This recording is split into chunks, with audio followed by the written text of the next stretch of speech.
जब हम किसी को प्रणाम करते हैं, उन्हें नमस्कार करते हैं या हमें कोई प्रणाम करता है, तो अनायास ही हमारे मुंह से निकलता है खुश रहो, गॉड ब्लेस यू, सदा सुखी रहो।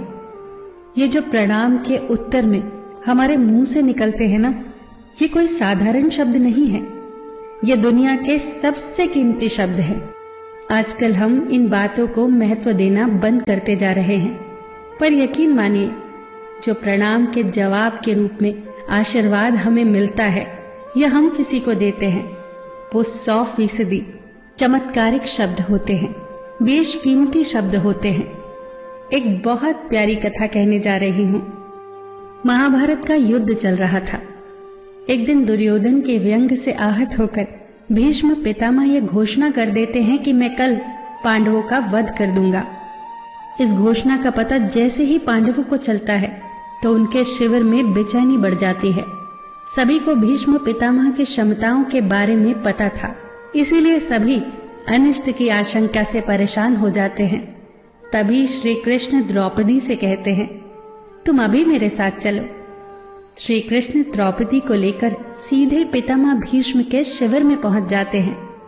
श्री कृष्ण स्वयं तो शिविर के बाहर खड़े हो जाते हैं, पर वो द्रौपदी से कहते हैं कि अंदर जाकर पितामह भीष्म को प्रणाम करो। जैसे ही द्रौपदी ने शिविर के भीतर जाकर पितामह भीष्म को प्रणाम किया, तो पितामह भीष्म के मुख से द्रौपदी के लिए ये आशीर्वाद निकला, अखंड सौभाग्यवती भव। जैसे ही ये आशीर्वाद उनके मुख से निकला, उसी क्षण उन्हें स्मरण हो आया कि आज ही तो उन्होंने पांडवों के वध की घोषणा की थी और स्वयं ही उन्होंने द्रौपदी को अखंड सौभाग्यवती रहने का आशीर्वाद दे दिया।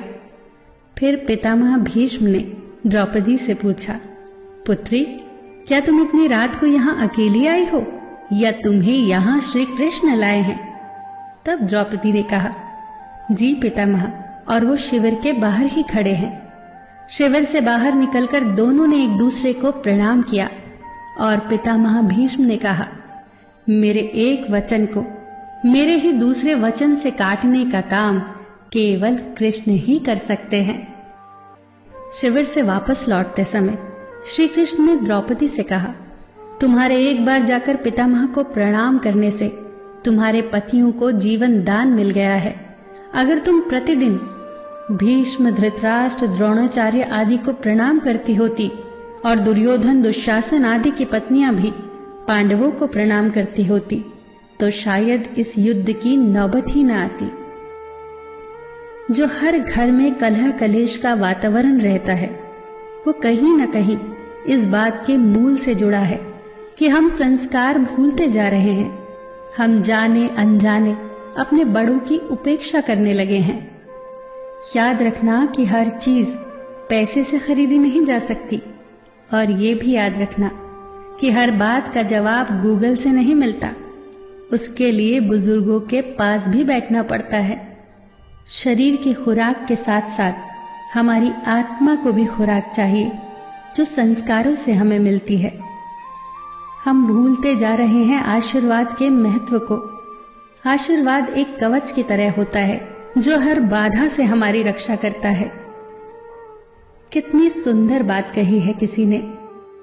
प्रणाम अनुशासन है, प्रणाम शीतलता है, प्रणाम आदर सिखाता है, प्रणाम से सुविचार आते हैं, प्रणाम झुकना सिखाता है, प्रणाम क्रोध मिटाता है, प्रणाम आंसू धो देता है, प्रणाम अहंकार मिटाता है, प्रणाम हमारी संस्कृति है।